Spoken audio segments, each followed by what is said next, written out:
ભાભરમાં ભાજપના પ્રદેશ મંત્રી નૌકાબેન પ્રજાપતિના અનામત મુદ્દે વિરોધ. નૌકાબેન પ્રજાપતિએ તૃષ્ટિકરણ અને વોટ બેંકને કારણે અનામત દૂર કરી શક્યા નથી. અનામત માથાનો દુખાવો સમાન ગણાવ્યો. નૌકાબેન પ્રજાપતિએ જાહેર મંચ પરથી આપેલ નિવેદનનો મુદ્દો ગરમાયો. અનામતના નિવેદનથી ભાભર તાલુકાના એસટી ઓબીસી સમાજનો દ્વારા વિરોધ. ભાભરના એસટી ઓબીસી સમાજના મામલતદાર પાસે એકત્રિત થઈને નારેબાજી કરી નૌકાબેનના રાજીનામાની માંગ કરી. મામલતદાર કચેરીએ જઈને મામલતદારને આપ્યું આવેદનપત્ર આપીને કાર્યવાહી કરવાની માંગ કરી. ભાભર પોલીસ સ્ટેશનમાં નૌકાબેન પ્રજાપતિ વિરુદ્ધમાં આપવામાં આવી અરજી કાર્યવાહી નહીં કરવામાં આવે તો બંધનું એલાન અને ઉગ્ર આંદોલન કરવાની ચીમકી ઉચ્ચારી. શહેરની અંદર 26મી જાન્યુઆરીની એક પ્રોગ્રામ હતો ઝંડાનો. એ વિશે ભારતીય જનતા પાર્ટીના જે નૌકાબેન પ્રજાપતિ એમની જાહેરમાં નિવેદન એવું આપવામાં આવ્યું છે કે જે ઓબીસી વિરોધે કે માથાનો દુખાવો છે ઓબીસી વિરુદ્ધે બોલ્યા છે.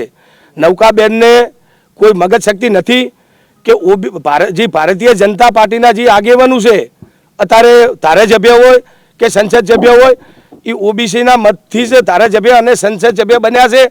એટલે મારી એક માગણી છે કે નૌકાબેનને ભારતીય જનતા પાર્ટીના જે અત્યારે મંત્રી છે એમને તાત્કાલિક રાજીનામું આપવું જોઈએ અને ગુજરાતના મીડિયાના દ્વારે એમને પણ રાજીનામું આપવું જોઈએ. એક અપમાન કર્યું છે. એ પણ ઓબીસીમાં આવે છે. ઓબીસીમાં એ આવે છે તો એમના છોકરા એમના આખા પરિવાર ઓબીસીના એક દાખલા તરીકે એ અત્યારે કે હું ઓબીસી છું એવું દર્શાવે છે. તો એમને ઓબીસીમાં લાભ નથી લીધા. ભારતીય જનતા પાર્ટીના આગેવાન છે અને આવું બોલે છે એટલે ઓબીસીમાં આવે એમનું અપમાન કર્યું છે એવું એમનું માફી માગવી જોઈએ એવી મારી ભાભર શહેર પ્રમુખ તરીકે મારી રજૂઆત છે. આજનો શું કાર્યક્રમ હતો? આજનો કાર્યક્રમ એવો હતો કે આવેદનપત્ર મામલતદાર શ્રીને આપવાનું અને પછી આપણે ખેમજીભાઈ પરમાર છે પરમાર સમાજના આગેવાન પોલીસ સ્ટેશન જઈ અને એક અરજી આપવાની છે. અને પછી આની પછી અમારી રણનીતિ એવી છે કે ગુજરાતની અંદર હર તાલુકે એક એવી આવી અરજી આપશો અને ઓબીસીનું અપમાન કર્યું એ વિશે અમે અરજી આપશું. માગ બસ એક કે તમે રાજીનામું આપી દો અને તમારે કોઈ પક્ષમાં કે કોઈ ઓબીસીમાં રહેવાનો તો એમને કોઈ નૌકાબેનનો મતલબ જ નથી. ઓબીસીમાંથી આવતા હોય તો આવું એમને નિવેદન ના આપવું જોઈએ. ભારતીય જનતા પાર્ટીના કે હું મોટા આગેવાન છું તો એમને રાજીનામું આપવું જોઈએ. દિવસે આઝાદ ચોક ભાભરમાં નૌકાબેન પ્રજાપતિ અનામત વિરોધી બોલ્યા. એમના વિશે આજે ભાભર મામલતદાર સાહેબને આવેદનપત્ર આપ્યું છે અને આજ પછી હવે ભાભર પોલીસ સ્ટેશનમાં અરજી આપી અને એફઆરઆઈ દાખલ કરવા માટે અમે સૌ બધા આગેવાનો મળી અને એફઆરઆઈ દાખલ કરાવશું. અને એફઆરઆઈ દાખલ ન થાય તો આગળની કાર્યવાહી સૌ બધા ભેગા મળી અને કરશું. અમારી માગણી છે કે જ્યારે ત્યારે આ ભાજપના લોકો અનામત વિશે આવું તેવું બોલે છે અને અનામત બાબા સાહેબનો બંધારણ એમને 26 જાન્યુઆરીએ આ પ્રજાસત્તાક દિનને પેલું કર્યું હતું એના માટે આજે નૌકાબેન એમના વિરોધમાં બોલ્યા છે એના માટે કરીને આવેદનપત્ર આપ્યું છે. વિનોદજી વાલાજી ઠાકોર, ભાભર તાલુકા કોંગ્રેસ સમિતિ પ્રમુખ. 26મી જાન્યુઆરી બંધારણ દિવસની ઉજવણી થઈ રહી હતી એક દિવસ ભાભરની અંદર. ત્યારે ભારતીય જનતા પાર્ટીના નેતા નૌકાબેન પ્રજાપતિ દ્વારા તમામ દેશની મહિલા વિરુદ્ધ તેમજ એસસી ઓબીસી વિરુદ્ધ જે તે બંધારણ વિરુદ્ધ ટિપ્પણી કરી તેને અમે બનાસકાંઠા જિલ્લા દલિત સંગઠન તેમજ એસસી ઓબીસી સમાજના તમામ નેતા વખોડીએ છીએ. અને ભારતીય જનતા પાર્ટી દ્વારા તેમના જે રબરની જેમ ચાલતા નેતાઓ દ્વારા વારંવાર ભારતીય સંવિધાન વિરુદ્ધ તેમજ અમારા મહાપુરુષ વિરુદ્ધ વારંવાર ટિપ્પણી કરવામાં આવે છે.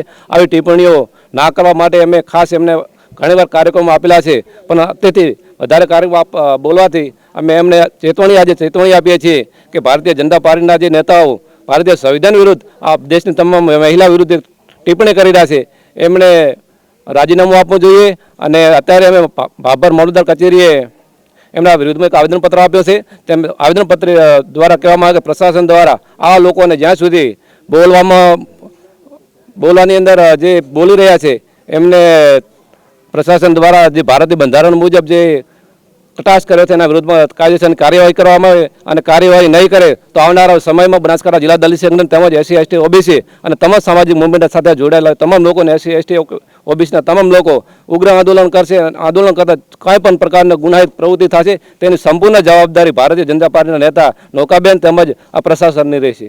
મારું નામ સોલંકી ચમનભાઈ પીરાભાઈ, બનાસકાંઠા જિલ્લા દલિત સંઘ પ્રમુખ.